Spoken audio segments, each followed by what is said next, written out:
tout le monde, bienvenue à cet épisode de 10 from the back. Je suis Alex et je suis avec Sébastien, mon compère de toujours. Comment ça va, Seb? Ça va, encore un peu sous le choc de toutes les nouvelles qui nous ont tombé dessus dans les 2 dernières semaines du côté de chez Games Workshop, mais je commence à m'en remettre. Tu sais, on a été absents les dernières semaines. Pour ceux qui ne le savent pas encore, on est deux enseignants en fin d'année scolaire, donc ça a été un peu plus difficile de trouver des moments communs au travers le travail, la famille et tout ça, là. Mais donc, on a pris le temps là, aujourd'hui de pouvoir s'asseoir ensemble et pouvoir discuter. Il y a beaucoup de nouvelles, en fait, depuis le dernier épisode. Il y a beaucoup de choses. En fait, on a l'impression que c'est un feu roulant là, pour ceux là, qui vivent en dessous d'une roche ou qui étaient peut-être dans un camping dans le Nunavut. Depuis quelques semaines, on a eu là, Grand Café, donc qui a été annoncé, qui est en précommande. On parle quand même là, de la première nouvelle faction pour Old World KT, là, une armée qui était attendue depuis des décennies pour les fans de Warhammer, ceux qui ont joué justement à Warhammer. Voyons, je cherche le mot, c'est le jeu vidéo. Total War. Total War, merci. Donc, ceux qui jouent à Total War vont être très, très contents d'avoir cette faction-là. On a également eu, en fait, là, les précommandes pour le fameux Match Play Guide, donc le livre qu'on vous avait parlé, je pense, dans notre premier épisode à l'automne 2024, qu'initialement, on avait... Autour de, ouais. Ouais, c'est ça. On avait prévu pour début 2025. Début de l'année, ouais. Oui, mais on s'est rétracté avec nos différentes sources qui nous parlaient de l'été. Ben, on a ce document-là et on ne fera pas là, comme je dirais, vraies chaînes. Je ne sais pas quoi est une vraie chaîne, mais ceux vraiment qui ont accès à ce matériel-là, comme Squarebase, qui ont fait vraiment un review complet avec le document donc de ce livre-là. Récemment, en fait, là, pour nous, hier, en date d'enregistrement aujourd'hui, là, le fameux document, le FAQ, donc les Frequently Asked Questions et l'ERATA. Et l'ERATA, oui. Ouais, qui est une version 1.5, qui est vraiment, encore une fois, c'est quelque chose là, qu'on mentionnait depuis un certain temps sur la chaîne, des changements qui sont majeurs pour le jeu en tant que tel. Oui, puis je trouve ça drôle parce qu'on a été parmi les premiers à en parler, puis on avait comme arbitrairement appelé ça une version 1.5, et si tu regardes le document officiel, c'est 1.5.1. C'est vrai. Donc, je trouvais ça quand même très drôle. Puis, je trouve ça, tu sais, on avait eu on était allé aux sources, on avait eu des bonnes informations, puis on était pas mal spot-on sur la majorité des choses. Oui, il y a plus de choses que ce qu'on avait annoncé parce que c'est vraiment c'est un 1.5, mais on a... Oui, c'est ça. J'ai le goût de dire un 1.99 même. Là. C'est pratiquement un 2.0. Il y a d'énormes changements. Ouais. Mais écoute, t'en penses quoi de KT rapidement de ton côté, avant qu'on commence à regarder le reste? En fait, là, on a vu les règles. Là, je pense que c'est disponible assez librement sur les internets. Là. Je pense que d'emblée, dès la sortie, les gens criaient mon Dieu, quelle faction qui est brisée, c'est trop fort. C'est la réaction typique de fans de Games Workshop. Là, dès qu'il y a une nouvelle armée, mon Dieu, chaque règle est amplifiée. Mais tu sais, on s'est assis, toi et moi, puis on a regardé chacun de notre bar faire des listes avec ça, parce que sur Old World Builder, l'application, je pense qu'on sert le plus. Chez New Recruit puis Old World Builder, les deux qui sont, je pense, très, très bien. Là. On tente de faire des listes, puis on se rend compte qu'on manque de points assez rapidement. Puis c'est surtout en lien avec, on avait fait ces listes-là, je pense, avant d'avoir le Match Play Guide. On se rend compte que non seulement on a quand même une armée qui est très, très petite, qui est très, très limitée, très, très élite, on se rend compte qu'on n'était pas équipé non plus pour gérer les différents secondaires et ces choses-là. J'ai hâte de voir. Oui, j'ai hâte de voir. Ben... Je pense que l'armée je pense que c'est une armée qui va être dans le tiers A. Je pense que, contrairement à ce que les gens pensaient, ça ne sera définitivement pas un tiers S. Puis, je ne suis pas certain qu'elle va être dans le tiers supérieur, surtout tant et aussi longtemps qu'on va être limité aux 2 premiers Arcane Journals. Ouais. Mais, comme je l'ai déjà dit, moi, l'information que j'ai, c'est qu'il y aurait 2 vagues cette année. C'est ce qu'on vous a dit. Puis, on avait dit une 2e vague avec des mercenaires. Ça s'enligne pour être exactement ça. Mais il y aurait l'été prochain une 3e vague où là, on aurait le range. Pour compléter, parce que je ne m'attends pas à ce que KT reste aussi petit que ça, parce que ça serait quand même décevant, on va se le dire. Ils ont des belles figurines, ils ont des belles options, mais il n'y a pratiquement rien du côté là, du tir. Il manque quelques pièces, définitivement. Donc, cavalerie rapide, des tirailleurs, des redirecteurs, donc il manque plein de choses comme ça. Moi, je m'attends à ce qu'on ait là, une deuxième partie. Là, moi, j'avais eu comme info 3 livres. J'avais de la misère à le croire. Mais là, on a vu les 2 premiers, c'est carrément exactement la première Grand Army. Après ça, les mercenaires. Puis moi, j'ai l'impression qu'on va en avoir une 3e avec probablement là, des gens avec des arbalètes. Peut-être des Longmaw Riders qui ne seraient pas la même chose que le Spirit Longmaw. Il ne faut pas penser que ça va être le même niveau.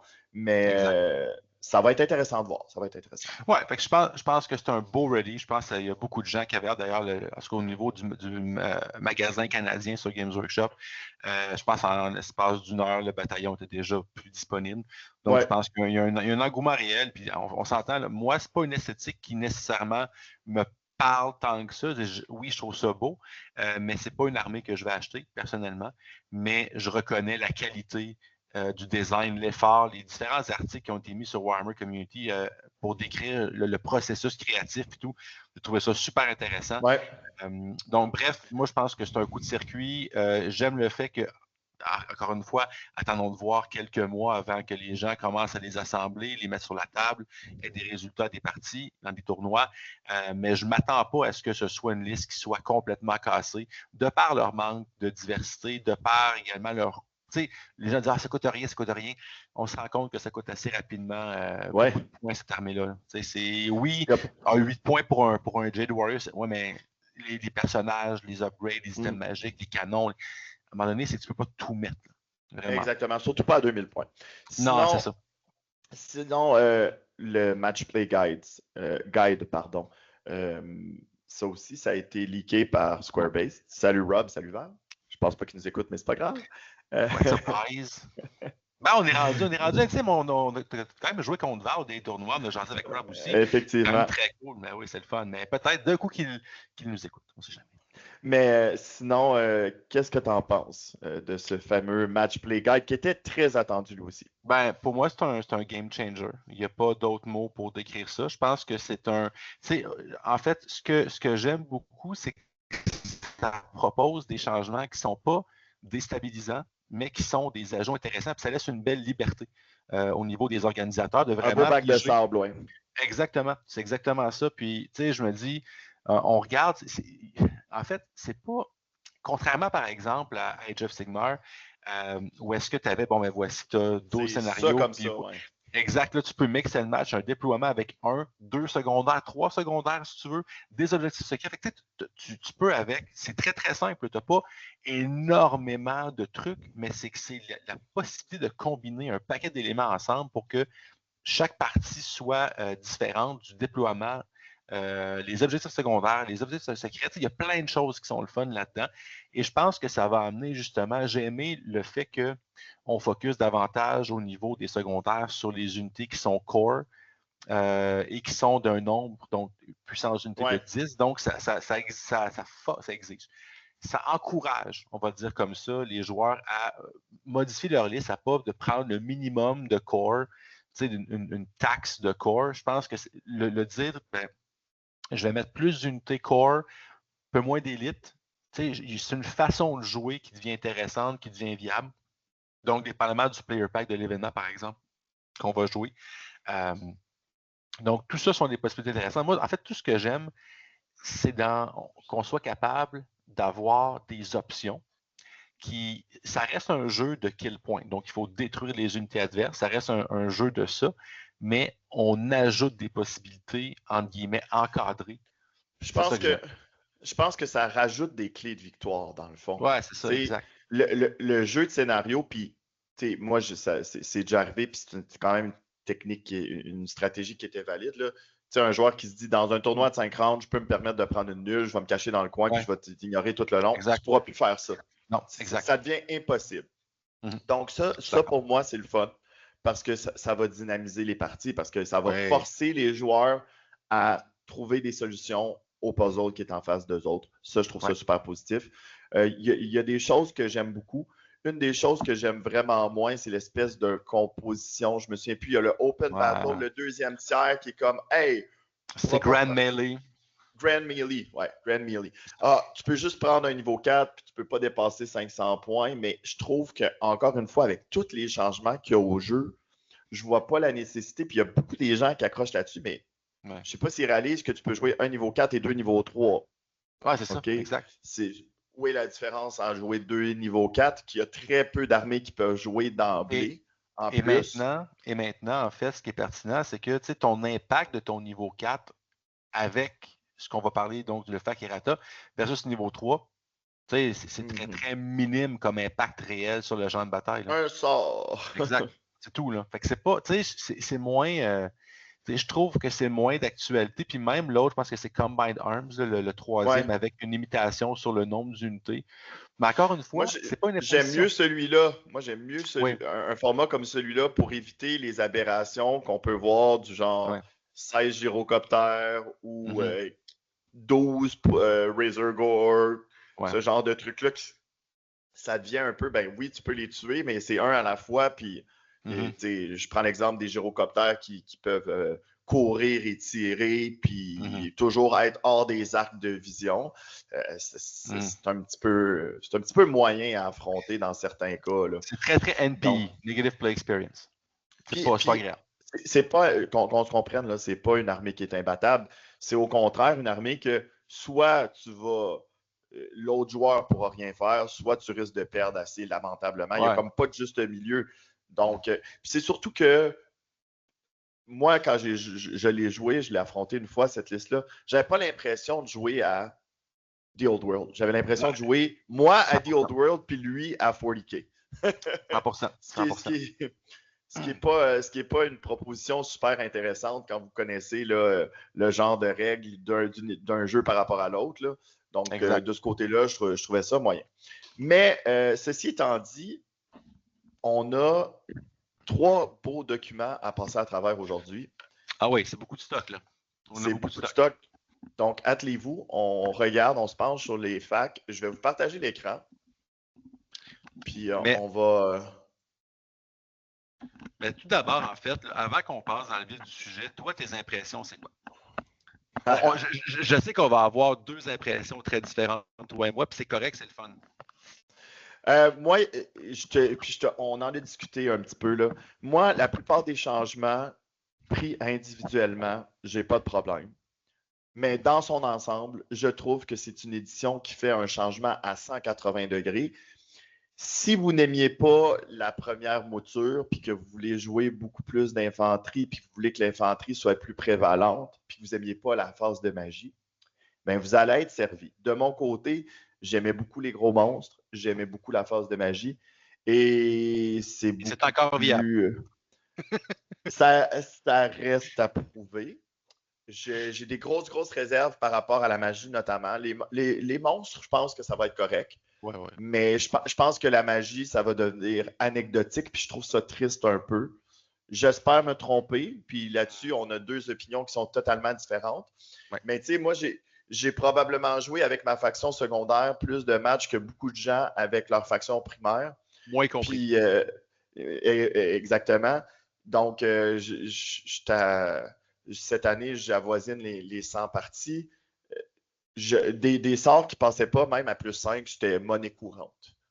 Donc, c'était... J'ai hâte de voir. Maintenant, avec les changements, là, où est-ce que quand tu es chanceux, tu vas être à plus 3.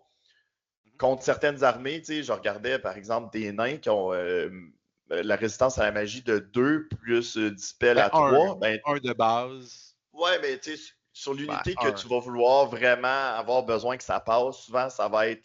il y a des bonnes chances d'avoir... Si tu es à portée de l'enclume, là, tu vas caster à moins 2. Donc, il y a certains sorts que tu te dis, ben, je vais même pas courir la chance de... On aura la chance de reparler de l'enclume tantôt. C'est ça. Ça va être à voir. Écoute, fait que toi, tu es plus positif que moi. Ben pourquoi? Oui, c'est sûr qu'à la base... je pense que tu l'as comme mentionné un peu, toi, tu aimais ça avoir les gros monstres. tu aimais ça Ouais. avoir de la magie. Pour toi, c'est ce qui t'attire vers le jeu.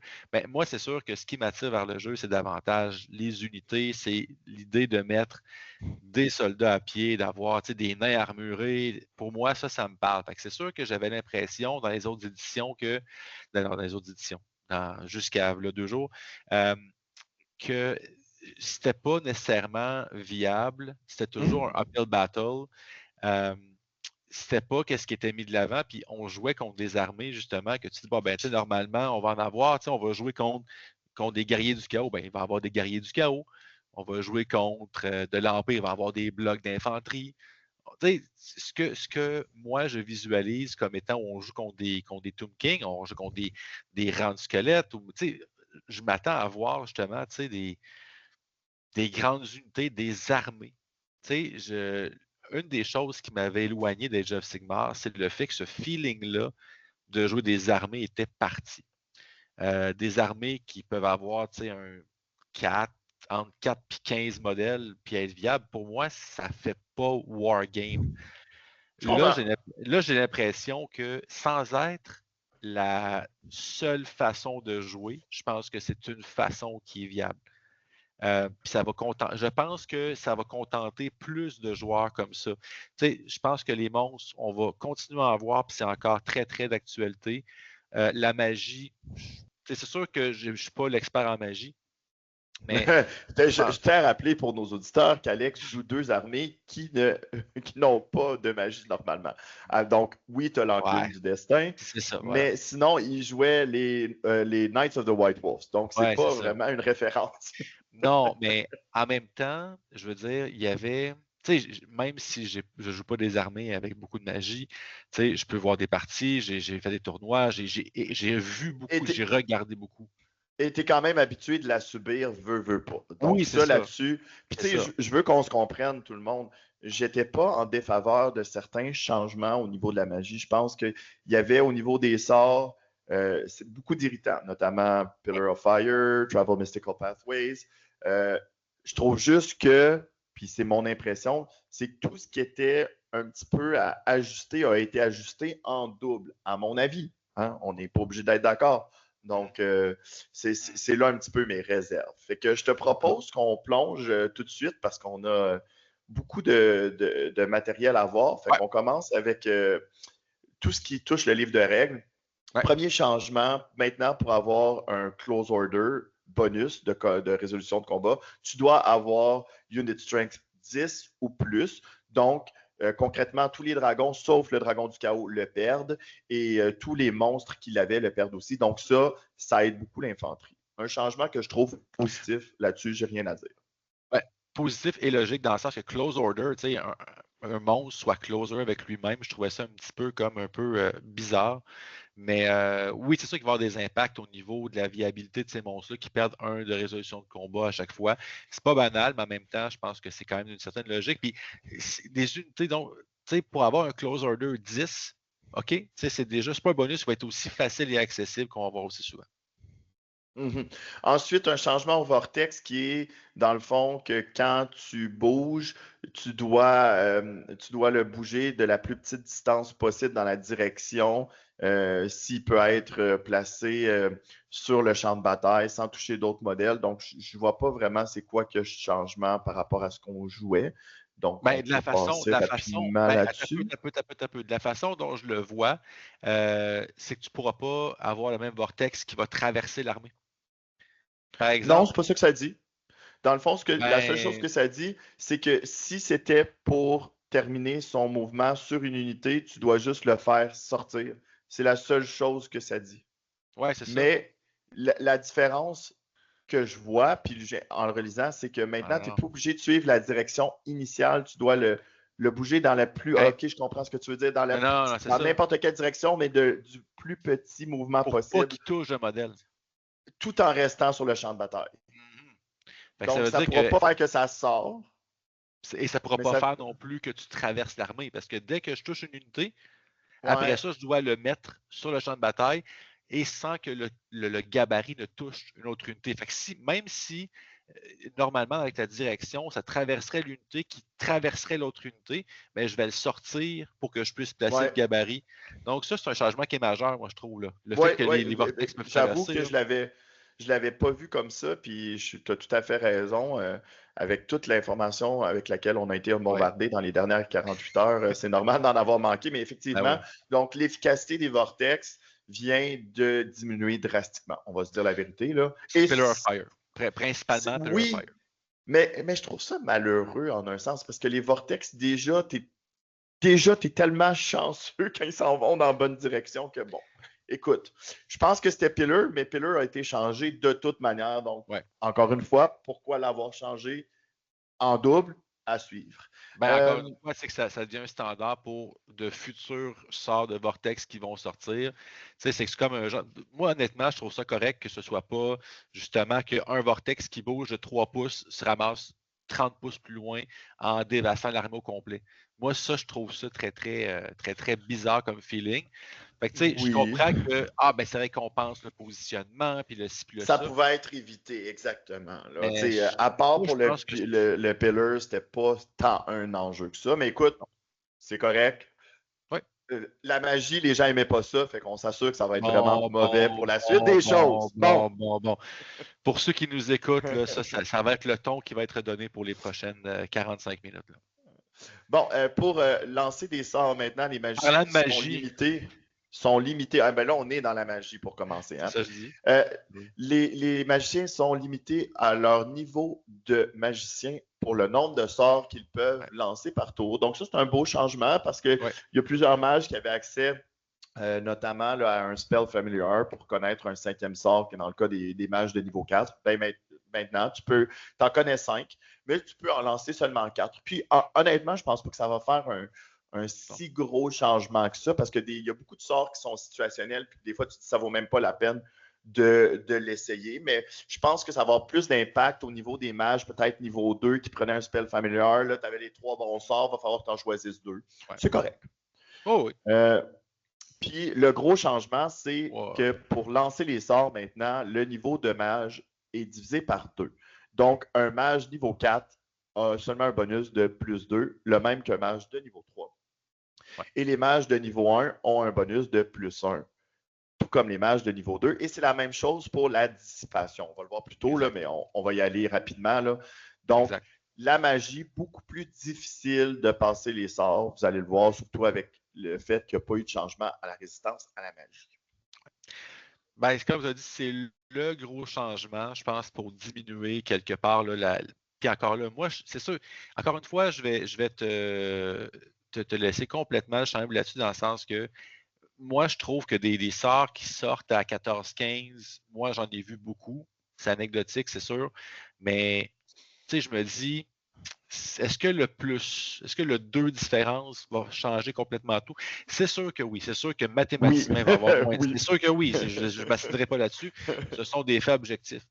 Par contre, tu sais, je pense que c'est quand même pas nécessairement mauvais. Puis encore une fois, on peut. Tu sais, je ne m'assisterai pas avec toi parce que tu as plus d'expérience, tu as plus de matchs, tu as plus de sorts. J'ai l'impression, en tout cas, dans les parties que je jouais, pas beaucoup de. Tu sais, à part sur des niveaux 2, mais un mage niveau 4, c'est très, très rare qu'il ratait son jet de casse en tant que tel. Fait que, tu sais, on va Écoute, voir, I guess. on passe d'un paradigme où souvent, puis clairement, le lanceur de sorts était très avantagé à maintenant, le Ouais, lanceur de sorts va plus souvent qu'autrement. Puis tu sais, moi j'aborde ça d'un angle de vue très, très compétitif. Les unités sur lesquelles tu vas vouloir lancer les sorts, ça va être très facile de leur donner une résistance à la magie de 1 c'est ou vrai. de 2. C'est vrai. Puis tu vas te retrouver avec un lanceur de sorts qui va être très souvent en déficit contre certaines armées. OK, ben moi, je lance un sort à -1, puis c'est un 10. OK, ben c'est pratiquement impossible à passer. Donc, c'est dans ce sens-là. Et là, il y en a qui vont dire, ouais, mais ça va faire que les Power Scrolls, ça va être. Non, ça va aider un petit peu, là, mais Power Scroll, là, ça ne te rajoute pas un dé, tu prends juste le meilleur jet pour 2. Donc, tu sais, quand. Puis, je répète, là, si vous, la magie, vous trouviez ça trop fort, vous allez être heureux. On passe vraiment d'un paradigme où la magie était une solution fiable pour régler certains problèmes à, ben, prends pour acquis que ça ne fonctionnera jamais, puis si ça fonctionne, c'est un bonus. Ouais, OK. Non, mais je comprends où est-ce que tu viens. Je te dis pas que ça ne fonctionnera jamais, Alex. Je te dis juste, ce n'est plus quelque chose de fiable dans un plan de match. C'est sûr. Statistiquement parlant, ça va être trop bas pour que tu dises, je compte sur ça. Parce que tu vas dire, ouais, mais j'avais 40% de chance que ça fonctionne. OK, mais tu avais 60% de chance que ça rate. Oui, par contre, ton match niveau 4 que tu payais 250 points, qui, si tu regardes l'impact sur la bataille qu'il y avait, faisait beaucoup plus, puis encore une fois, c'est une généralisation, beaucoup plus que 250 points d'impact sur la bataille. On pourrait dire des fois la même chose d'un canon de l'Empire qui vaut 120 points. Effectif. Absolument, absolument. Sauf qu'encore une fois, allons-y avec la moyenne et avec les probabilités, ton match était beaucoup plus propice de rentabiliser ses points que le canon, qui lui peut être one-shoté aussi ton canon. Ton match, c'est plus difficile un peu. Écoute, on pourrait débattre longtemps. On a 2 points. Exactement. C'est correct, tu as le droit. Moi, je pense que la magie devrait être du support. Donc, il devrait être un plus. Toi, tu penses que la magie devrait être une façon d'être center stage. Je le comprends. Tu comprends mon point de vue aussi. Agree to disagree. Oui. Exactement. La différence, c'est que je pense que c'était déjà dans la majorité des cas du support. Maintenant, c'est ça. C'est du support sur lequel je ne vais pas trop me fier, mettons. Un gros changement au niveau des miscasts. Sur un 8 ou un 9, anciennement, on ne pouvait plus lancer de sort pour tous les mages. Maintenant, c'est seulement le mage qui a fait le miscast qui ne pourra pas lancer de sort pour le reste du tour. Donc, on voit vraiment qu'il y a une gradation entre le 8-9 et le 10-12. C'est super. Ouais. J'aime bien ce changement-là. Ouais, donc, les dispels, c'est ce qu'on a dit tout à l'heure au niveau de la puissance. Mais ce qui est vraiment intéressant, c'est que maintenant, les magiciens qui sont au corps à corps peuvent dissiper si le sort a pour cible le magicien ou l'unité. Donc, tu peux maintenant essayer. C'est logique. Oui, parce qu'un magicien qui se faisait lancer un assailment sur lui ne pouvait même pas essayer de le dissiper. C'était un peu niaiseux. J'aime beaucoup ce changement-là. Ça, c'est un des changements à la magie que je trouve vraiment positif. Ouais. Donc, ça c'est bien. Puis là, on a vu aussi le changement pour les bonus de dissipation. Donc, ça suit ceux pour lancer des sorts. Ouais. Gros changement à la page 111 avec la dissipation des sorts qui restent en jeu, les remains in play, par rapport au vortex. Anciennement, on devait être à portée du magicien. Maintenant, on doit être à portée du vortex. Donc, les vortex, ils ont été vraiment très affectés, on va se le dire. Maintenant, ça va être possible de les dissiper avec votre magicien. Donc, juste pour ça, je pense qu'un mage de niveau 4, ça devient assez intéressant pour éviter que les vortex restent en jeu pendant 2-3 tours. Surtout si vous êtes capable d'aller chercher. Oui, exactement. Ou si vous êtes capable d'aller chercher un petit bonus de dissipation, là, c'est intéressant. Ward saves, il n'y a pas grand changement à part de dire que, dans le fond, ce qui affecte les armor value n'affecte pas les ward saves. Donc, Plague of Rust n'affecte pas les ward saves. OK, on le savait tous. Donc, je pense qu'ils sont juste future-proofés pour les prochains qui allaient lire ça et qui allaient se poser des questions. Exact. Fighting Rank. Ça, très intéressant. Donc, moi, j'aime ça. Ouais. Vous vouliez des règles qui allaient bénéficier l'infanterie, on en a ici. Donc, avant, on avait le fameux Linehammer, quelque chose que les gens n'aimaient pas beaucoup. Ben, je vais être 40 modèles de large et 1 de profond, et je vais avoir 40 attaques contre toi. Eh bien, maintenant, c'est impossible. C'est impossible parce que tu dois être à l'intérieur de ta valeur de mouvement pour faire une attaque de support. Donc, ça, je trouve ça excellent comme changement. Puis, tu sais, ça fait juste du sens, en fait. Puis, j'aime le fait que ce soit jumelé avec le mouvement aussi. Là. Ça, c'est vraiment intéressant. Puis, tu sais, on en a vu soyons honnêtes, le Linehammer, c'est pas nécessairement très répandu. Ça existe, c'est possible, ça arrive. Mais tu sais, Linehammer, c'est pas juste, hey, je suis 10 $. Non, c'est je suis 20, 30, 40 $, comme tu as dit. Puis, c'est juste, OK, ben moi, mon Tomb Guard qui est à l'autre bout là-bas va frapper. Alors que là, avec le mouvement, on voit vraiment l'idée de je t'enveloppe. Donc, je suis vraiment capable. Ça, j'aime le look, j'aime l'idée derrière ça. Puis je pense que ça vient régler un peu de façon très, très courtoise, très, très polie, très, très simple, en fait, l'idée du line-hammer. Et là, maintenant, on a aussi là, un changement aux attaques de support. Donc, les gens qui peuvent faire des supporting attacks, s'ils doivent être derrière le fighting rank et à l'intérieur d'un nombre de pouces qui est égal à leur mouvement, encore une fois. Donc, ça permet d'avoir des attaques là, sur 2 rangs à l'intérieur d'une certaine distance. Ça va être un petit peu compliqué à mesurer au début, mais je pense qu'on va s'habituer assez rapidement. Ben oui. Changement aux charging units. Je pense qu'ici, c'est que l'initiative est maximisée à 10. Je ne sais pas si c'est autre chose que c'est ça. Oui, si c'est pas ça, en tout cas, je vois pas la différence. Mais je pense Ouais, que c'est effectivement maximum à 10. Sinon, est-ce qu'il n'y avait pas spécifié que le bonus d'initiative, c'était pendant le tour de la charge? Je ne sais pas, mais bon. Pour moi, il n'y a pas de changement. C'était comme ça que c'était joué à ma connaissance. En J'aime fait, je bien. pense que d'après moi, c'est Vas-y. juste pour limiter le fait que si tu as Always Strike First, tu frappes initiative 10, je Ouais, pense, je ne me trompe pas. Fait que c'est de dire, ah ben, tu as Always Strike First, mais moi j'ai 8 d'initiative, plus le chargé, je suis à 11. Donc, je frappe avant ton ouais. Always Strike First. Je pense que c'est peut-être pour ça. Non, ouais, peut-être. Mais, Je pense qu'il faudrait vérifier là, avec le rulebook. Là, je ne sais pas si tu l'as à ouais. la portée de main, c'est à la page 146. Pendant ce temps-là, moi, je vais regarder le changement à fly. Donc, ici, si je ne me trompe pas, c'est le changement, c'est par rapport aux poursuites et aux fuites. Ouais, exact. Donc, ça dit que maintenant, tu bouges sur le sol. Ouais, c'est ça. Sauf si on poursuit ou qu'on fait un follow-up, tu peux voler. Donc, dans une poursuite, tu ne pourras pas voler par-dessus une autre unité pour aller attraper l'unité que tu essayes de tuer. Là. C'est vraiment. Ça, j'aime bien aussi. Ça spécifie que quand on est en mode poursuite, on est au sol, donc on ne peut pas voler par-dessus n'importe quoi, Exact. etc., etc. Juste remettre peut-être la page 146, là, je suis là, puis je Ouais, pense que c'est marqué jusqu'à 10 dans le livre de règles, OK. mais je pense qu'on dit dans la combat phase. Je pense que c'est ça qui est OK. la différence. OK. Bon. Combat phase. OK. Ah, peut-être Pour, que. Je sais Peut-être pas. pour des tests d'initiative dans Ouais, certains peut-être. cas. Ah, ben j'ai chargé, Écoute, donc j'ai plus dit, mais je suis pas dans la combat phase. ouais, C'est peut-être pour ça. OK, ça fait du sens. ouais, OK. peut-être. Bon. Un changement qui est pour moi un head scratcher, c'est le changement à frénésie. Ouais.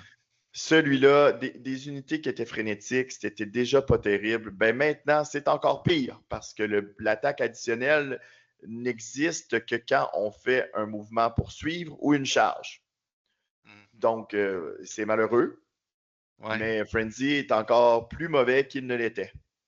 Ouais, puis ça devient un genre de Furious Charge, mais avec follow-up, mais avec les inconvénients Aussi. avec Frenzy. Ouais, c'est ça, exactement. Mais Donc, bref, ouais, non, bref, voilà. on l'aime pas. Non, non, vraiment. Honnêtement, puis je pense pas que c'est un enjeu, mettons. Je pense pas non plus. C'est pas comme si les unités Frenzy dominaient les tables. Changement aux touches d'impact, ça c'est intéressant, c'est que maintenant ça arrive Ouais. à l'étape 1.1 et que c'est avant les challenges. Donc, s'il y a des chariots qui chargent quelque chose, on Avec un résout les touches personnage. d'impact. On résout toutes les touches d'impact dans l'unité. Puis après ça, on va pouvoir on va pouvoir déclarer un challenge, etc., etc. Donc, surtout avec les nouvelles règles de challenge, ça donne beaucoup de. Ceux qui peuvent se faire des personnages sur chariot qui sont intéressants, ils vont être encore meilleurs. Ouais. Donc, j'haïs vraiment pas ça. Je trouve que c'est un beau changement. Pour vrai, je pense que c'est quelque chose qui va passer un peu inaperçu, mais déjà des personnages sur chariot, je pense entre autres au Seigneur du Chaos, là, qui sont très, très, très forts. Ben, le fait de charger, faire des touches d'impact dans l'unité et faire un challenge après ça. Énorme.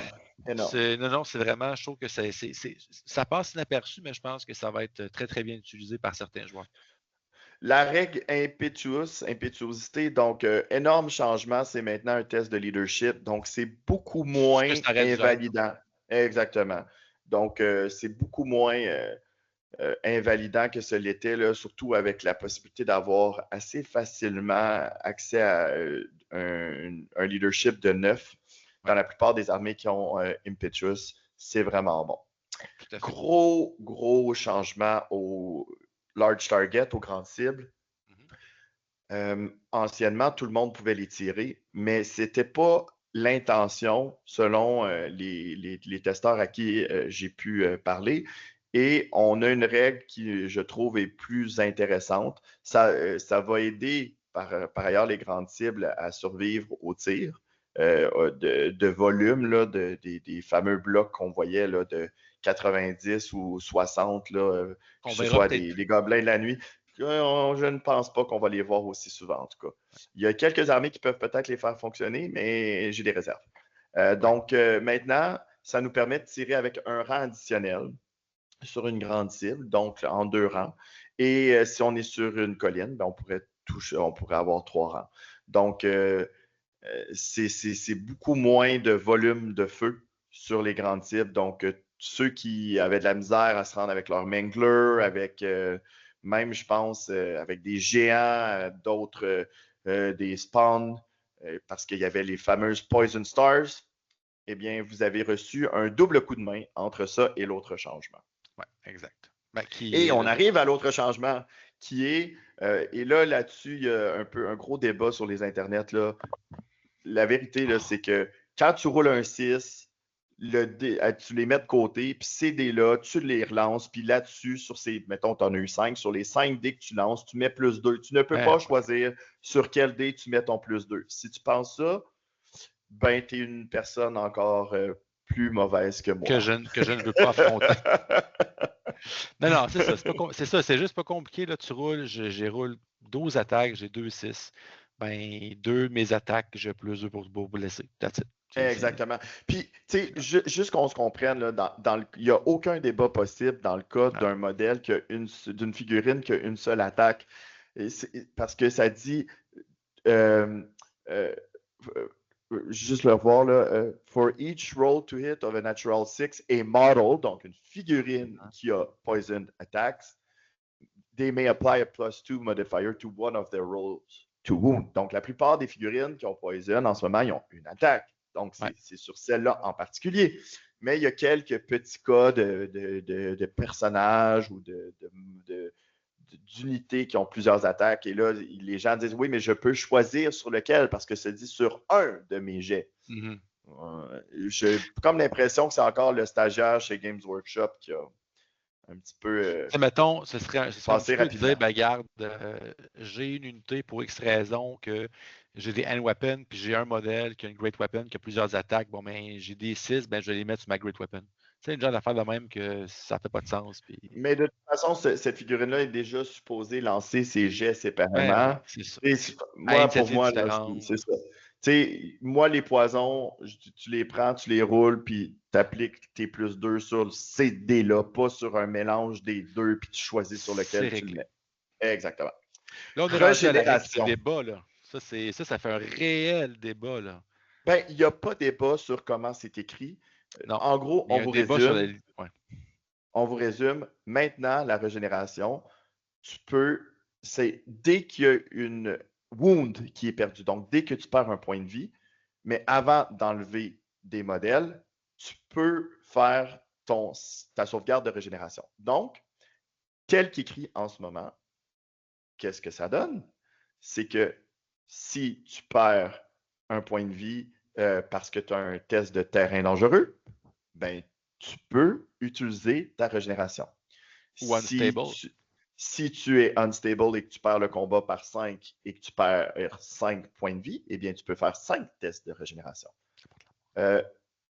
Pour l'instant, c'est comme ça. Je suis allé parler à mes sources. Semblerait que ce ne soit pas l'intention et qu'on pourrait s'attendre à un correctif là-dessus pronto, selon les dires. Mais la fameuse pronto, qu'est-ce que ça veut dire? Ouais, qu'est-ce que ça veut dire pronto pour Games Workshop? Est-ce que c'est 3 jours, 2 semaines ou 18 mois à suivre? Exact. Donc, c'est malheureux parce que ça donne vraiment un avantage à 2 armées qui n'en avaient pas nécessairement besoin, notamment les Tomb Kings et les Vampire Counts. Mais pour l'instant, sachez que c'est comme ça que c'est supposé d'être joué selon ce qui est écrit Si on dans écrit, là, le texte. effectivement. Je te laisse lire les stumps. Je prends une petite pause. Yes, en fait, les stumps, donc les attaques de stump sont faites après que toutes les attaques à initiative 1 aient été faites. Donc, avant, c'était simultané. Donc, si par exemple, j'ai une initiative, j'ai des stumps, ça se fait simultané. Maintenant, ça se fait donc à des moments différents. C'est vraiment, vraiment, vraiment un strike class. Et c'est la même chose, ça touche automatique et ça utilise la force non modifiée de la créature qui fait les stumps. Ça n'a pas de changement. Mais c'est vraiment de clarifier que les stumps se font à la toute fin, qui honnêtement est relativement cosmétique comme changement, mais sinon, je vois pas nécessairement le gros changement. Ma question, c'est le Unmodified Strength. Si tu as, par exemple, un sort qui te donne plus 1 de force, ça veut dire que ça ne fonctionne pas, ou les modificateurs, c'était, mettons, les modificateurs sur la charge. C'est ça que je vois un petit peu, là, puis je sais pas si c'était comme ça, mais en la le façon dont je regardant le vois, c'est la caractéristique de sur base ton qui est profil. écrite sur le profil. Hein. Fait que si jamais ton sort te dit Change the strength characteristic of the unit, donc là, tu changes. Alors que si tu dis Add one to strength, là, tu modifies. C'est ça la différence. Je pense que c'est dans la nature du buff, en fait, que ça va faire un changement. À suivre. Ouais. Gros changement sur Stupidity, je te laisse lire. Oui, ben la stupidité, en fait, là, puis c'est tout à fait logique encore. On revient à la stupidité des autres versions de Fantasy, en fait. Là. Donc, un modèle qui a succombé à la stupidité avant, donc, faisait un mouvement par en avant, puis c'était à peu près tout ce qu'il pouvait faire. Là. En fait, c'est la seule contrainte qu'il y avait, pardonnez-moi. Maintenant, un modèle qui est stupide ne peut pas bouger, ne peut pas tirer ou faire de sort. Ça, c'était le gros point. Ne peut pas tenter une dissipation. Donc, la stupidité dure jusqu'au début de notre prochain tour. Et la seule réaction de charge qu'on peut avoir, c'est de hold. On ne peut pas faire une charge, faire du stand and shoot ou quoi que ce soit. Donc, je pense que ça vient rendre la stupidité ce qu'elle aurait dû être dès le début. Donc, vraiment, tu es stupide, tu ne fais rien. Puis ça, c'est tout à fait légitime. J'ai hâte de voir si ça va inciter les joueurs Vampire Counts à délaisser la couronne qui donnait la sauvegarde de Ward à 4. Parce que, oui, on s'entend que c'est quand même une armée qui a accès à un bon leadership, surtout avec le buff de Square Base, là, avec un reroll. Mais je pense que dans la version, si les gens ne jouent pas le pack Renegades, comme on voit par exemple au WTC ou en Europe, tout d'un coup, même si tu peux rerouler ton 8, si tu le rates sur ta pièce qui est critique, ben, je pense qu'il y a des gens qui ne le joueront plus juste pour pas que ça arrive. Oui, je suis tout à fait d'accord. Maintenant, Swift Stride, donc une unité qui donc, est composée uniquement de modèles qui ont la règle Swift Stride, peuvent augmenter leur charge range de 3 pouces. C'est ça. Et avant de faire une charge, une fuite, une poursuite, peuvent choisir. Ça, c'était quelque chose qui avait été quand même clarifié, mais il faut prendre la décision avant de faire le jet pour savoir si on ajoute ou non le dé, essentiellement. Donc, c'est vrai pour la charge, pour le flee, pour le pursuit. Donc, quand même. Moi, c'était déjà comme ça que je le jouais. Exact. Ben, je pense que oui, c'était juste une clarification qui n'était peut-être pas nécessairement nécessaire, mais je pense que c'est pas mal entendu qu'il fallait déclarer l'intention avant. Sinon, Vanguard, c'est un gros quand même, surtout pour nos amis bretoniens. Là. Donc, une unité qui fait un mouvement d'avant-garde. Donc, on vous regarde Pegasus Knight, ne peuvent pas charger. Donc, durant le premier tour. Donc, et ça, attention, c'est premier tour, c'est their first turn. Fait que, par exemple, même si je suis deuxième joueur, je ne pourrais pas charger. Donc, ça, c'est quand même très significatif. En fait, c'est comme les scouts, essentiellement. Donc, on vient chercher cette dimension-là, peut-être. Là. Puis, je pense que c'est un nerf agile, peut-être de la Peg Star, là, mais à part ça. Ben, c'était un peu une gimmick de ah oui, c'est vrai, j'ai pas assez reculé, je me fais prendre. Puis là, tu es obligé de te mettre à comme 27 ou 29 pouces de l'unité. C'était ridicule un peu. Là, moi, j'aime bien. J'aime beaucoup. Honnêtement. Ça permet encore de prendre une position très avantageuse sur le champ de bataille, mais tu donnes plus de counterplay à ton adversaire. Je trouve ça Tout à fait. positif. Je suis d'accord. Sinon, Warband, ben, ils ont statué en fait que le bonus au leadership, donc ils ont statué dans quelles circonstances en fait qu'on ne peut pas utiliser ce bonus-là conféré par Warband, donc qui augmente le leadership sur notre bonus de rang. Donc tout ce qui est pour choisir de restreindre, par exemple, après avoir détruit une unité, peu importe, si on est impétueux, par exemple, donc on ne peut pas utiliser ce bonus-là. J'aime bien.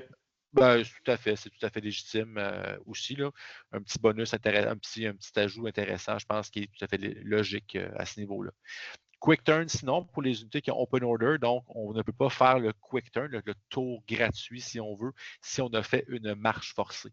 Donc, je pense que plusieurs joueurs que ça va débiner un petit peu, là, mais encore une fois, je pense que c'est tout à fait légitime à ce niveau-là. Tu sais, quick turn, dans le sens, c'est l'agilité, mais quand tu fais une marche forcée, ouais. Moi, j'ai pas le droit de faire de marche forcée, fait que ça me dérange pas. Non, c'est ça. Dommage. Mais oui, j'aime bien, ça réduit un peu la mobilité extrême de ce genre d'unité-là, quand ils sont dans une marche forcée, mais souvent, c'est des unités qui vont avoir un mouvement déjà plus élevé, donc ça reste très bon. Skirmisher, bon, il y avait beaucoup de choses avec les skirmishers, je pense, qui méritaient d'être adressées. Celle-là, je l'aime bien, celle-là, particulièrement. Oui, exact, en fait. Là, dans les combats, par exemple, donc quand on est en combat, on doit adopter une formation là, serrée. Donc, on doit vraiment mettre les modèles socle à socle. Mais qu'est-ce qui arrive, par exemple, si l'unité est détruite? Est-ce qu'on reste dans cette formation-là? Qu'est-ce qui se passe? Bien, on va justement reprendre l'espacement juste pour réadopter cette formation-là en tirailleur. Mais une des choses que j'aime pas, c'est le smallest amount possible. Ça veut dire que dans le fond, dès que tes modèles ne sont plus en socle à socle, tu as bougé le smallest amount possible. J'aurais bien aimé qu'ils disent up to one, mais en même temps, je comprends que ça aurait pu amener des espèces de chaînes ou de serpentins qui te permettent d'avoir une position très avantageuse. Donc, bon, c'est clair, on retourne en skirmish formation.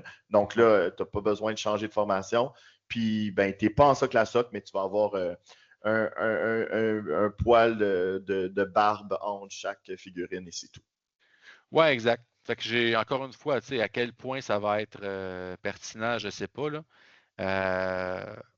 Mais bon, ça va être à voir à ce niveau-là. Sinon, l'autre, je suis vraiment curieux de le voir appliqué parce que, tu sais, je comprends l'intention, mais l'application risque d'être quand même quelque chose, en fait. Non, je ne suis pas d'accord. Okay. Tu vas voir, c'est quand même très simple. Parce que moi, c'est des situations qui sont arrivées où, par exemple, j'avais caché une unité dans nos pratiques. Je jouais avec Stéphane, j'avais caché une unité de Marauders. Puis il y avait un ou deux shades qui pouvaient voir le Marauder Horseman sur les 9. C'était vraiment clair qu'il n'y en avait pas plus que ça. Ben, toute l'unité pouvait charger quand même. Puis avec les règles des skirmishers, ça donnait des trucs vraiment absurdes. Donc, souvent, l'autre chose qu'on voyait, c'est par exemple, OK, je vais mettre un Pégase devant l'obstacle. J'ai le droit d'être à 2 pouces. Toutes les autres sont derrière. Fait que mon unité va avoir du cover. Mais j'en ai un qui voit. Fait que j'enlève mes pertes à l'arrière. Puis tout ce qu'il voit va pouvoir charger. Mais là, on ne peut plus faire ça. Donc, je trouve que maintenant, en ayant besoin d'avoir 50% des figurines. Plus de 50%. Oui, c'est vrai. Plus de 50%. Donc une unité de 4 Pegasus Knight, tu en as besoin de 3 sur 4. C'est énorme comme changement. Donc, j'ai hâte de voir. Ça va éviter les gros abus. Là. La question, c'est hey, t'en as 2, tu es obligé d'avoir les 2. mais c'est ça, en fait. Puis je vais ramener avec ça un peu, là, comment je dirais ça, un principe qu'on avait parlé dans un épisode précédent, je ne me rappelle plus quand, mais jouer avec l'intention va devenir tellement important quand on fait ces mouvements. Par exemple, que, OK, je place mon unité et là, dire, OK, donc mon intention, c'est que tu aies juste 2 sur 4 Pégases qui me voient. Est-ce que c'est le cas? Ouais. Donc, de clarifier avant que le mouvement soit fait, ça, je pense que ça va devenir super important quand il va être question de ce genre de mouvement-là, là, si on veut éviter toute possibilité là, de problème. Tout à fait. Puis, on garde la précision que s'il y a des skirmishers qui ne se rendent pas, ben, on perd la cohérence puis on applique ce qui est décrit à la page 184.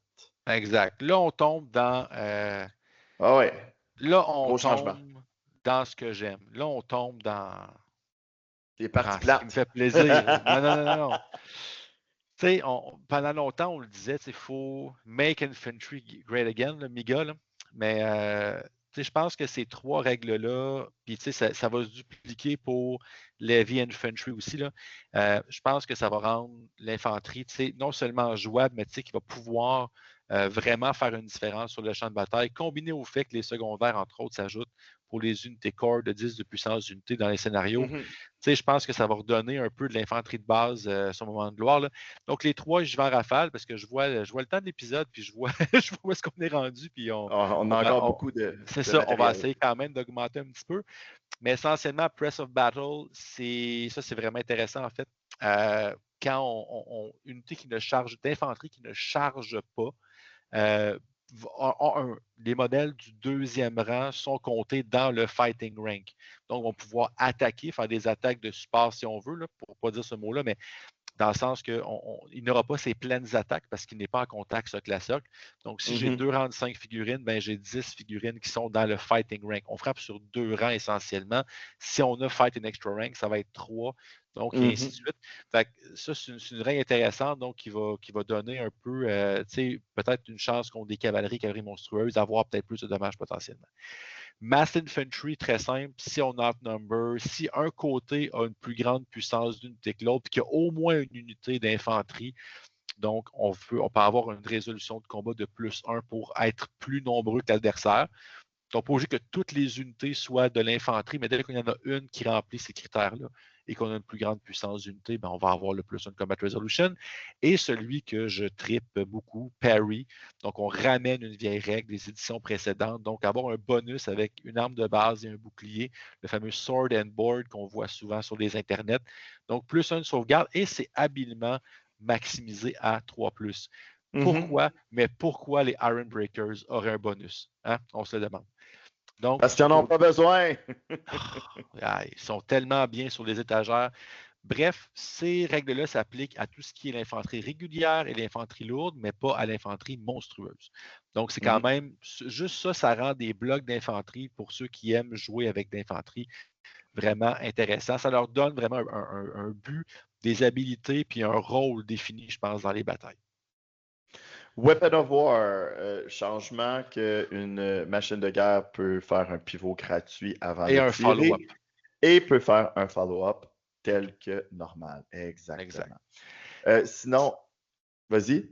Ben, tir ennemi, en fait, là, c'est juste pour clarifier qu'est-ce qui arrive si je tire sur une unité qui a un personnage et qui a moins que 5 modèles de rank and file. Là. Donc, qu'est-ce que ça fait? Ben, exemple, maintenant, je tire une unité, il y a 5 modèles, dont un character, donc moins de 5. J'ai 6 touches. Ben, chaque modèle va en subir une, essentiellement. Donc, le personnage va subir une touche dans le lot. Donc, c'était comme ça avant les éditions précédentes. C'est un retour à ça. Oui, c'est dès qu'il y a moins de 5 soldats. Exact. Puis en plus, puis là, après ça, le personnage, c'est le 6e dans ce cas-là. Là. Donc, dès qu'on tombe à 4 soldats, on applique cette règle-là. Sinon, Lookout Sir, encore une fois, c'est spécifié là, que tu dois avoir 5 figurines du même groupe. Donc, ça évite là, le locature sur un chariot dans une unité d'infanterie, par exemple, comme les Rois des Tombes pouvaient faire avant l'update. Un des changements très, celui-là, puis je trouve qu'avec tous les bonus que l'infanterie ont eu au niveau de la résolution de combat puis tout ça, je me suis dit, mais pourquoi celui-là? Puis la réponse, c'est qu'on veut forcer les gens à faire des charges combinées puis des charges de flanc. C'est le changement au challenge. Maintenant, on trouvait ça niaiseux. Hey, ton champion, il se fait tuer par le dragon pendant que toutes les 30 autres regardent. Ben maintenant, si le petit bonhomme qui est sur le dragon le tue avec sa première attaque, le dragon, il boude puis il arrête d'attaquer. Il va se faire les griffes. Exactement. Ça va faire en sorte que c'est très, très difficile d'obtenir les max overkill, à part peut-être pour un Chaos Lord. Donc, la résolution de combat pour les monstres qui chargent seuls, oubliez ça, vous allez Ben, perdre la plupart de vos en même combats temps, dès que vous pouvez vous faire challenger. j'ai jamais joué de monstre, en fait, là, et j'ai été plus souvent qu'autrement dans le receiving end, où est-ce que, ben, essentiellement, je ne peux pas dicter où est-ce qu'un dragon, je peux rien Je faire, comprends.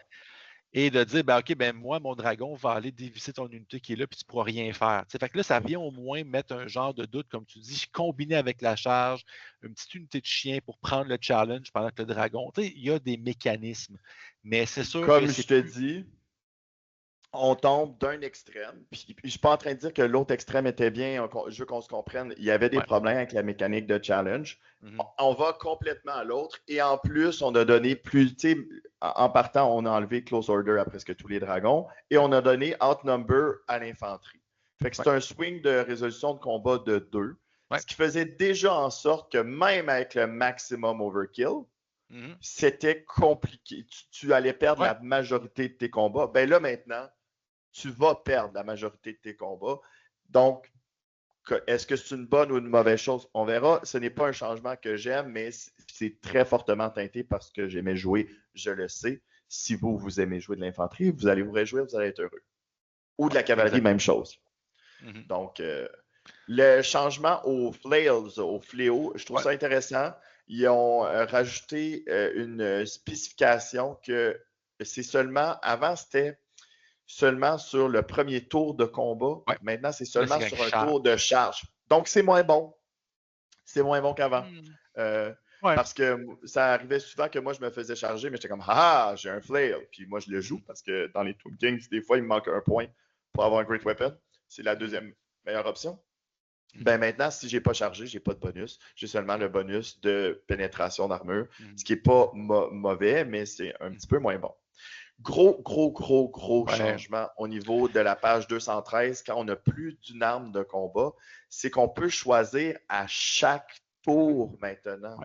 Je pense que toi, comme joueur nain, tu dois être particulièrement content, par exemple, sur les Longbeards. Ah oui, ça c'est majeur. En fait, les Longbeards, la plus belle, une des plus belles qualités qu'ils ont, c'est justement qu'ils peuvent avoir des Weapon and Shield et des Great Weapons. Puis être capable, donc avant, c'était vraiment, bon, quand on give ground, par exemple, quand un des deux give ground, je dois maintenir la même arme. Si on fait un fallback and good order, ben là, à ce moment-là, on peut changer, vu que c'est un nouveau combat, entre guillemets, on peut changer d'arme. Mais essentiellement, maintenant, à chaque combat, à chaque ronde de combat, on peut choisir, OK, là, est-ce que je vais être plus offensif, plus défensif? Cette polyvalence-là est vraiment intéressante. Fait que ça, je trouve que ça. Puis c'est le fun. Tu payes des points pour, je trouve que c'est intéressant. Est-ce que ça fait du sens? Je ne sais pas, mais je pense que c'est un changement intéressant. Ça aide principalement l'infanterie, on va se le dire. Donc, encore une couche de plus là, sur les bonus d'infanterie qui sont apportés par cette version des règles-là. Sinon, l'albarde, qui, elle, ça, tu vois, j'aime mieux ce changement-là. Sur un tour où tu charges, tu as un bonus supplémentaire de pénétration d'armure. OK.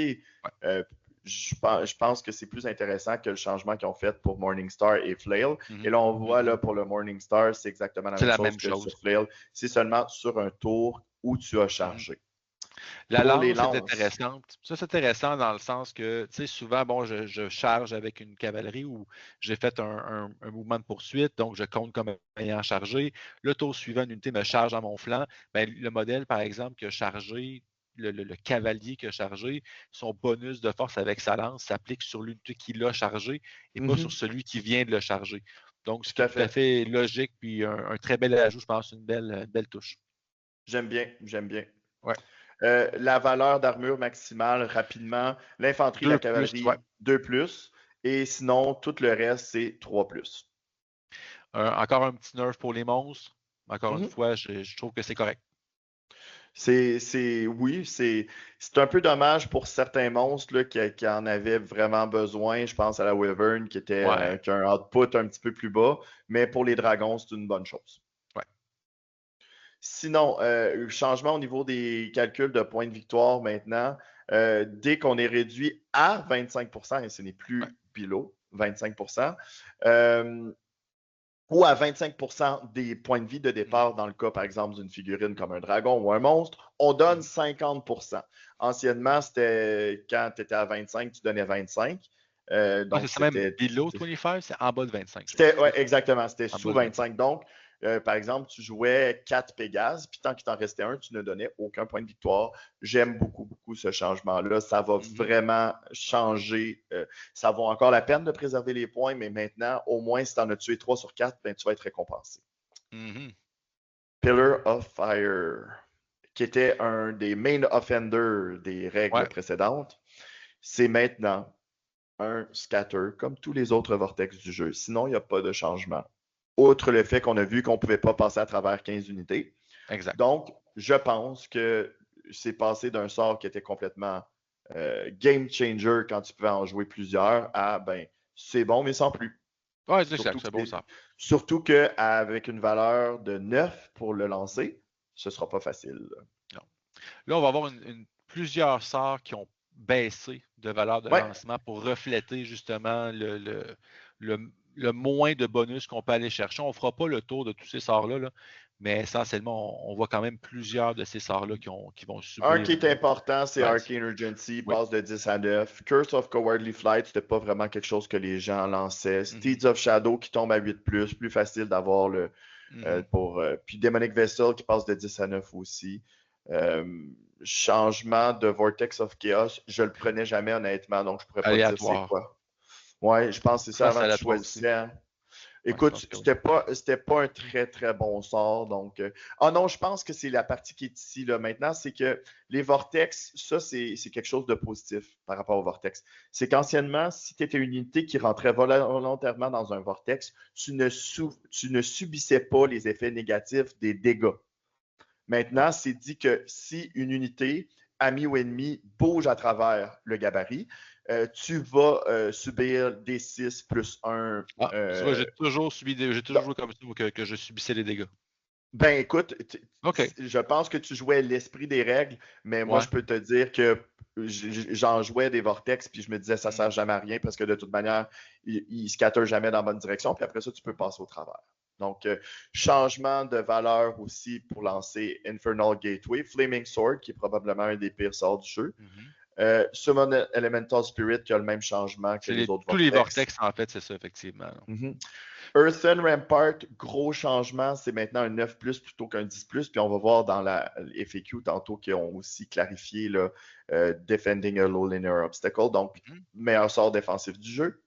Travel, Mystical, Pathway. C'est logique là, dans le sens qu'on a le Holy Within maintenant. Là. Donc, fini les immenses briques de 40 archers squelettes Tomb King que personne jouait, Sébastien, qu'on pouvait donc se déployer donc à 12 pouces avec un petit coin puis rester les unités. On faisait presque doubler en fait la portée du sort comme ça. C'est un merveilleux changement. Oh, je pense que c'est tout à fait logique aussi. Moi, je m'en cacherai pas, je le jouais parce que c'était comme ça, mais j'ai rien contre ce changement-là.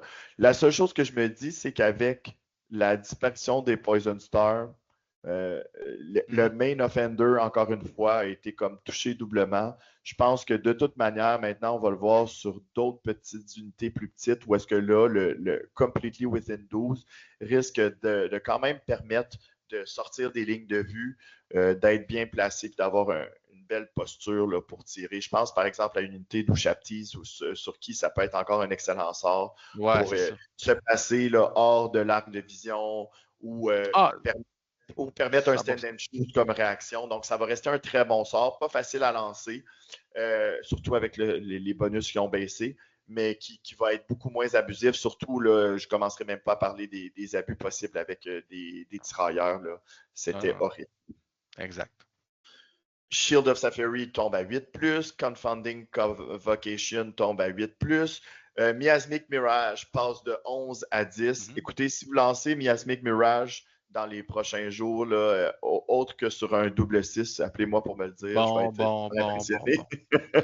Hey, si tu as un level 4 ou un level 3 avec un bonus de plus 1 tout casse, qui est très facile à faire, ça te prend un 7 sur les dés. Là. Oui, tout à fait. Avant, ça te prenait quoi? Ça te prenait un 6 sur les dés? Tu sais, c'est pas... Non, mais c'est surtout la différence parce que c'est la résistance à la magie. Tu sais, la plupart des unités sur lesquelles tu vas vouloir le lancer vont avoir un ou deux. C'est pour ça, Bon, mais bon, bon, bon, bon. je, je passe par-dessus, là. C'est Bon. correct, là. Les vortex, Fallait donc que je, là, fallait que je remette un peu de sel, là. Ça faisait longtemps que j'en avais pas ouais, mis. c'est ça. Hey, passe par-dessus les sorts, là, on n'en finira plus, là. C'est correct. Là. Here we go. Euh, Plein de sorts ont baissé de casting value. ouais, effectivement. Les Puis, vortex aussi ont bougé. ouais, on arrive à la Ogre Blade qui tombe à 75 points. Puis ça, moi, je me l'explique mal. À part pour le fait que tu ne veux pas que les gens qui n'ont pas de ward save gratuit puissent avoir Ogre Blade et Talisman of Protection. Je vois pas d'autre raison. Ouais, puis bizarrement, la Frontier Rack, c'est reste à 30 points. Tu sais, je veux dire, c'est. Bref, OK. On passe dessus. Ruby Ruby Ring of Ring. Ruin, gros changement, 5 points de Ouais. plus, qui n'est pas en tant que tel si problématique que ça, mais power level de 1 sur le bounce spell, donc beaucoup moins fiable. Ça veut dire que ça te prend un roll qui est c'est 8 Fireball hein, pour le caster, si je me trompe 8? pas. Hey, Donc, sur la moyenne, tu l'as, mais ça va être beaucoup plus facile à dissiper. Écoute, c'est ça. Je vais Puis te sinon, confirmer ça. ouais. Boule de feu, c'est 8. Sinon, ouais. Donc, sinon, les quick reference, là, où est-ce qu'il y avait des erreurs, là, non seulement il y avait des erreurs initialement, mais en plus, maintenant, il y a les changements là, pour la dissipation et pour lancer les sorts. Donc, ça fait le tour des changements qui sont des errata. Maintenant, on tombe dans les questions fréquentes, les fameuses FAQ. On va y aller rapidement. What happens if a scatter roll causes any part of an object to cross beyond the edge of the battlefield? The object is removed from play. Donc, ton gabarit d'un vortex qui s'en va en dehors de la table, ben, il va en dehors de la table. Il ne reste pas là. On jouait déjà comme ça. Ouais.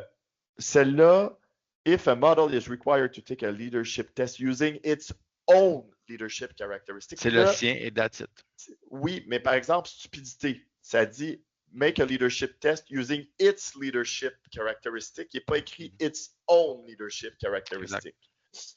Donc, avec stupidité, tu peux prendre le leadership général, c'est ma compréhension. Ouais. Mais s'il écrit its own, là, c'est vraiment le tien que tu ne peux pas changer. Puis là, celle-là, si un item qui est one use only, comme la Falcon Horn, et que tu le rates, est-ce que ça compte comme ayant été utilisé? Bien sûr, c'est tout à fait logique. Est-ce qu'on peut combiner des ward save? Par exemple, si j'ai un 6+, puis un 5+, est-ce que ça peut faire un 4+? La réponse c'est non. On va y aller rapidement. Là, ici, combien de sorts peut-on lancer si on est un magicien? Ben ça a été déjà adressé dans l'errata. Donc maintenant, c'est selon le nombre de niveaux de magicien que tu as. C'est très clair. Celle-là aussi était jouée très clairement. Je ne comprends pas pourquoi ils l'ont spécifié. Si un sort remains in play avec 2 valeurs, sur laquelle est-ce que j'essaye de dissiper? C'est la plus basse. Ça a toujours été joué comme ça par ici. On peut dissiper autant de sorts qui restent en jeu tant qu'on a des opportunités de faire des dispels. Je pense tout à fait. Donc, un Fated Dispel si tu en as un, ou autant de Wizardly que tu veux, à moins de rouler un double 1 puis d'avoir l'option qui te permet plus de dissiper ce tour-ci, par exemple. Celle-là, ici, c'est un gros changement. If a single model unit, donc un monstre, par exemple, straddles, se situe entre les 2 arcs, est-ce qu'on doit toujours prendre l'arc qui est le moins avantageux? Et la réponse, c'est non. Donc, tu vas regarder, est-ce que la base est majoritairement dans le front ou dans le flanc? Exact. Et tu vas aller dans celui où la majorité, parce qu'anciennement, si tu avais un coin, ça disait the majority of the unit. Donc, un modèle, dès qu'il y a une partie du modèle qui était dans le front, par exemple, il fallait charger dans le front. Maintenant, un monstre qui est majoritairement dans le flanc va charger dans le flanc. Je pense que c'est un bon changement. Ça donnait des trucs un petit peu niaiseux, puis c'était très, très difficile des fois pour de compléter certaines charges à cause de ça. Ça vient de simplifier beaucoup le jeu, puis il n'y a plus de débat. If a unit charges an enemy that is defending a low linear obstacle, can it stop on top of the obstacle? No. Et voilà, c'est dit. C'est fait. J'aime beaucoup. La réponse est non. Allez voir à la page 270. Est-ce que je peux faire un stand and shoot avec un Magic Missile et un Vortex? Non! c'était pas dans la bonne phase.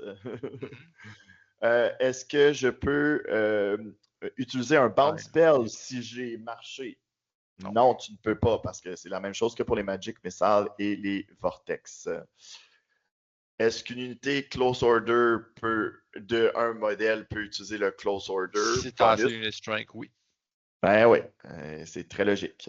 If a unit's fighting rank is engaged with 3 enemy units, one of which is a lone character engaged in a challenge, can models within the unit's fighting rank ignore the character, even if they are closer to it than the other enemy unit, or are their attacks lost? Non, les attaques ne sont pas perdues. Tu peux attaquer l'autre unité avec laquelle tu es engagé. S'ils sont à distance de mouvement. Il faut ajouter ça aussi, c'est des attaques de support, donc il faut qu'ils soient à distance pour pouvoir attaquer. Exactement. Avec la salle de mouvement. Celle-là ici, if one participant in a challenge cause impact hits or makes stumps attack, where are they directed? Impact hits are resolved prior to issuing challenges. Donc, les impact hits, on l'a dit, arrivent avant le challenge. Stump attacks may be directed against the other participant in the challenge. Elles peuvent l'être s'il est encore vivant à ce moment-là. Ben, c'est ce que je pense. Mais tu ne peux pas utiliser les attaques de Stomp à l'extérieur du challenge. Non, je m'attends à ce qu'il y ait une clarification sur celle-là parce que c'est un peu mal écrit. Tout à fait. When a unit countercharges, it rolls D3 plus 1 to determine how far it moves. Is this roll counted as a charge roll? La réponse est non pour ne pas les habilités. Swift Stride ou si... C'est ça. C'est pour les habilités qui te permettent de relancer une charge, par exemple. Qui va relancer ton countercharge. Celle-là ici, c'est une clarification d'une clarification. Il avait ajouté là, que les Swarms avaient peur des Flaming Attacks. Puis c'est maintenant clair que dans le fond, ça veut dire que si l'autre a Flaming, même si normalement tu as peur de rien en étant une Swarm, tu as peur de ça. C'est une exception. C'est le même. Fait que, normalement, tu n'as pas peur, mais là, tu as peur parce que tu n'aimes pas les flammes. Exact. Voilà. Units with the Motley Crue special rule use the armor value of the majority of models. What if there is an even number of different armor values? En gros, je vous explique, c'était possible avec une unité de Minotaur, si je ne me trompe pas, d'avoir un héros avec 2+, un personnage qui avait, mettons, 4+, puis l'autre qui avait 5+. Donc, avec les anciennes règles de Motley Crue, tu allais avoir l'unité au complet qui allait avoir le 2+. Maintenant, on dit que les champions d'unité et les personnages qui ont des upgrades qui améliorent leur sauvegarde d'armure ne comptent pas dans le calcul. Donc, on prend les deux autres valeurs et on prend la meilleure entre les deux. Moi, je trouve que c'est une bonne chose. Tout à fait légitime. If a unit with the Fly X special rule is engaged in combat, can it use its fly movement characteristic when determining which model are close enough to model within the enemy unit to fight or make supporting attacks? La réponse est non. Donc, un gyrocoptère, c'est du supporting attack à 1 pouce. Haha! Yay! Donc, à part de ça, la plupart, bien honnêtement, je pense qu'il y a quelques figurines là, qui ont des valeurs un peu merdiques là, de mouvement sur le sol. Je pense la balloune de KT notamment. Mais un dragon, ça va être à 6 pouces. OK? Donc, ça ne changera rien. De toute manière, à moins d'avoir 2 dragons là, qui. Je ne vois même pas comment ça pourrait impacter. Là. Mais ça va impacter, par exemple, des gyrocoptères et des trucs qui n'ont pas beaucoup de valeur de mouvement et qui ont fly aussi. Je te laisse lire le prochain. Je l'aime beaucoup, celui-là. Donc, en fait, ça, c'est au niveau de la terreur, par exemple. Donc, si l'unité cause terreur, justement, l'unité si elle remporte un combat, l'unité doit avoir un -1 à son commandement. Par contre, que se passe-t-il si, par exemple, l'unité cause la peur? Donc, on sait que si cause la peur, terreur, ben, l'effet de la terreur est rendu de la peur, essentiellement. Donc, tu n'aurais pas le -1. Ben, c'est confirmé, justement, à ce niveau-là. Ceci dit, ce que ça n'a pas clarifié, est-ce que les unités qui sont immunisées à la psychologie auraient le même traitement?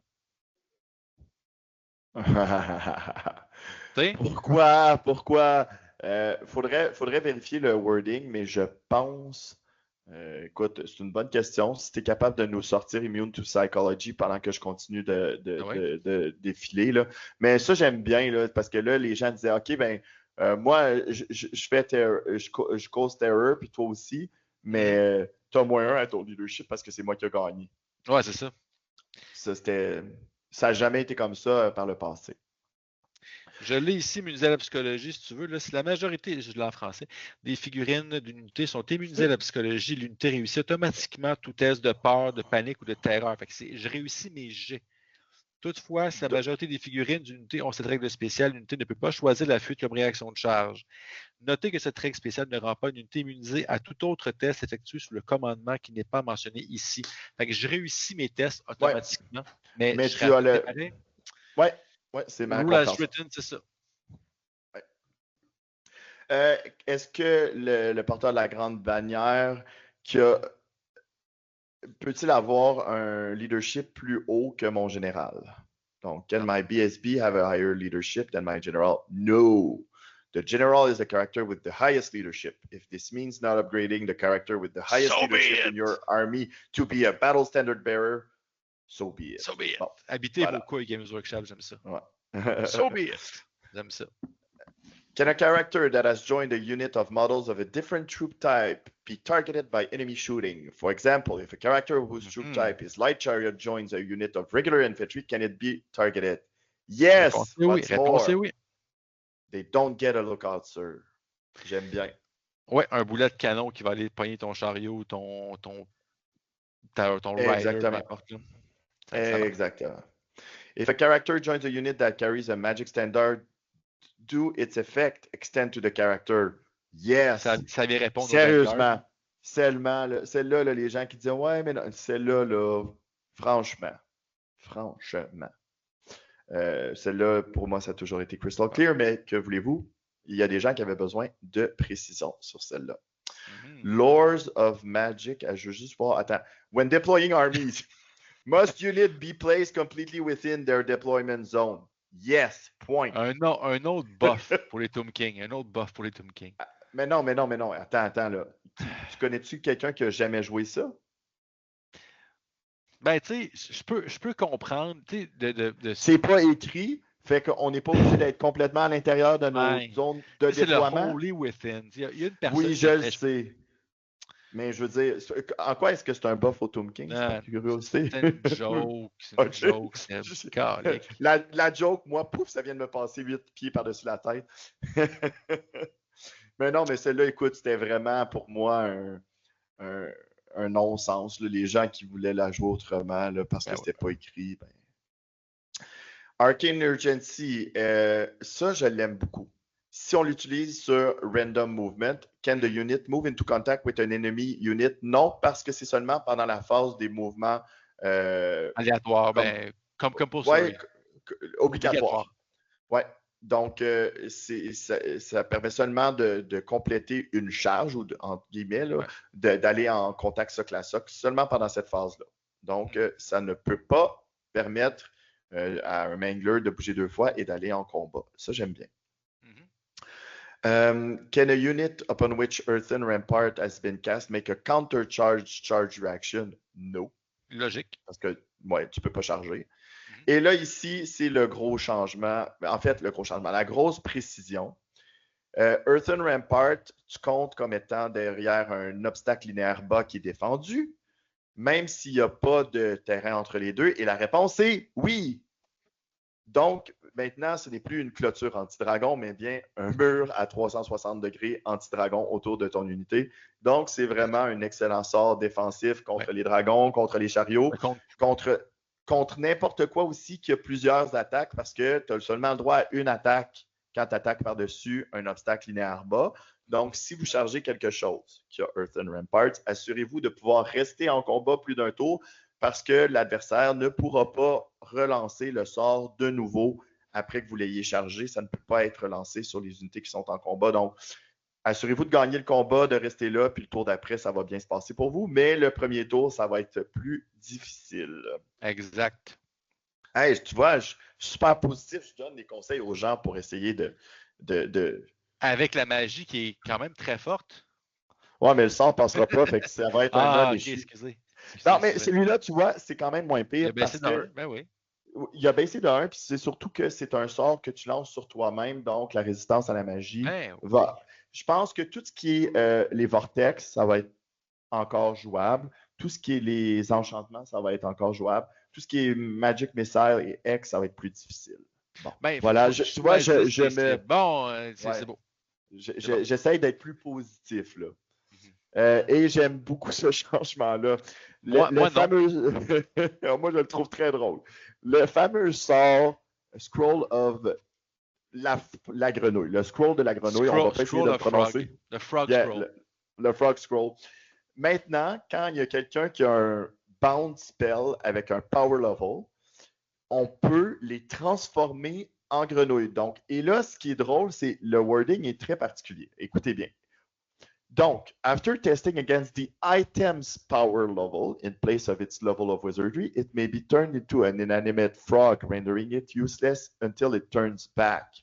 Donc, contre la Ruby Ring, c'est la Ruby Ring qui est transformée en grenouille. Mais, qu'est-ce qui arrive contre une Anvil of Doom ou un Casket of Souls? Rien. C'est le casquette ou la Anvil oui. qui devient la petite grenouille. Ha! Ha ha ha! Écoute, c'est un objet à 50 points. Ben oui. Si ça arrive, ça va être drôle. Moi, ça m'est arrivé une fois là, que mon hiérophante a été transformé en grenouille et c'était très comique. Ça m'a pris 3 tours, 3 jets avant de réussir à redevenir moi-même. Donc, c'était comique. On a bien aimé. Et ça fait le tour pour le document de Fac and Errata. Je regarde le temps qui file.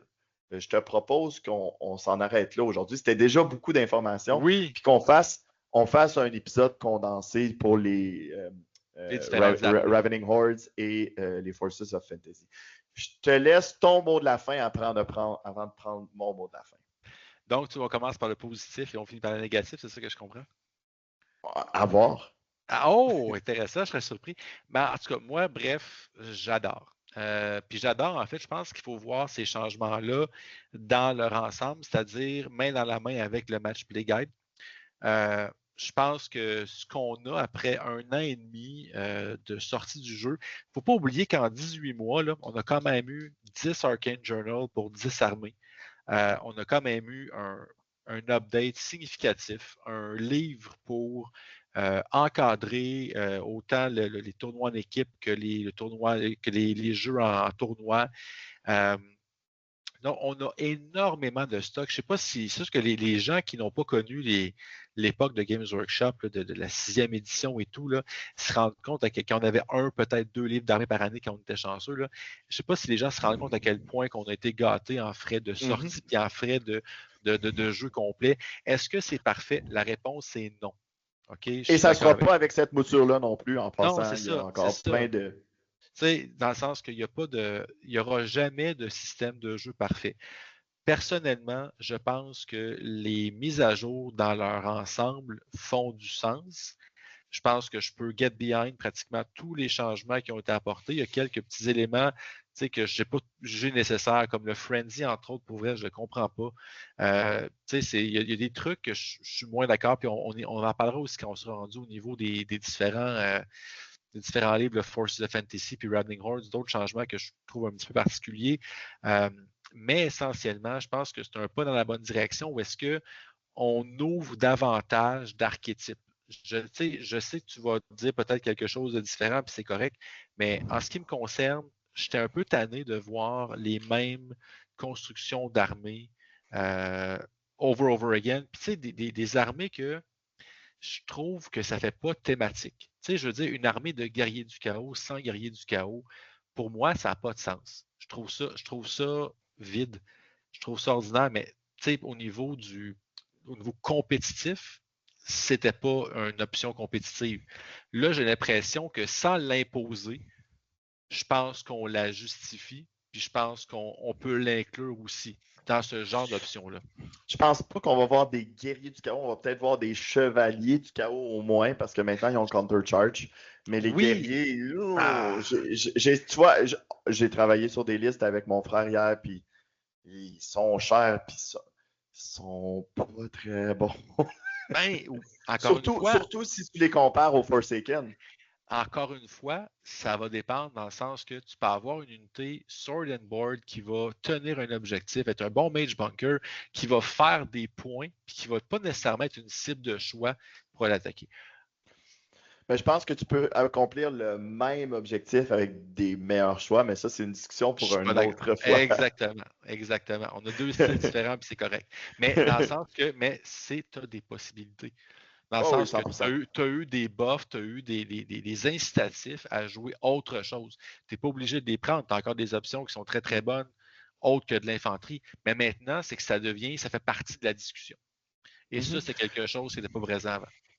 C'est juste que quand je regarde 5 guerriers du chaos, je pense que non, 5 Forsaken, c'est 95 points. 5 guerriers du chaos, c'est autour de 75 points, peut-être un peu plus. C'est très cher. Fait qu'une unité de 10, dès que tu en perds un, tu ne scores plus.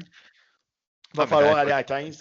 Va falloir aller à 15, Ouais, ça va oh coûter oui. très cher très rapidement. C'était plus ça mon sens, ma réserve. Puis je vais aller Maintenant, vas-y. avant que tu sortes le pot. Tu sais, tu as tes appréhensions, puis ça a été très, très clair au niveau de la magie. Puis je comprends que toi, c'est un style de jeu qui te plaît. C'est une partie intégrante du jeu, ton attrait, ton attirance vers The Old World. Tu sais, oui, tu as perdu de la fiabilité. Je pense que tu en as perdu moins que tu le penses. C'est mon opinion, c'est pas un fait. Ceci dit, et ça va être comme ça pour tout le monde. Fait que oui, tu vas avoir peut-être moins de fiabilité pour tes buffs, mais ça va être le cas pour l'adversaire aussi. Le playing field est quand même égalisé. Je pense que la magie, c'est sûr que c'est ma vision de la magie qui doit rester du support. Je pense qu'elle va reprendre un rôle. Est-ce que ce sera un petit peu trop secondaire? C'est possible, mais moi, je pense que c'est légitime ce qu'ils ont fait. Est-ce que c'est un petit peu trop? Je ne le sais pas, j'ai hâte de voir. Sur ce, je te laisse l'entièreté de ton message de haine. Non, mais écoute, je l'ai dit depuis le début, globalement, quand je regarde tous les changements pris individuellement, je suis presque d'accord avec tout. C'est sûr que moi, j'ai zéro attrait pour des armées de type Empire avec des canons, 372 000 petits piétons avec des armes et c'est ça. C'est pas le genre de truc qui m'intéresse. Pas une armée de horde. Puis c'est encore drôle, tu sais,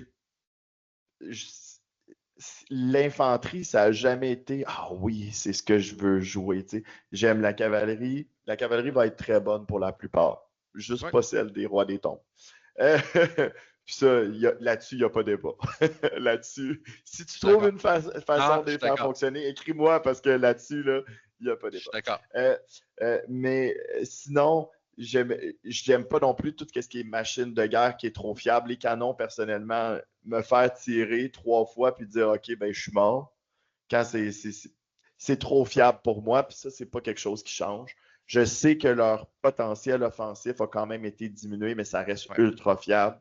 Bon, ceci étant dit, je pense que le jeu, comme je l'ai dit tantôt, a fait un changement de paradigme complet. Ceux et celles qui aiment l'aspect plus rank and flank, où est-ce que les gros héros ont un rôle beaucoup plus secondaire, vont aimer ça.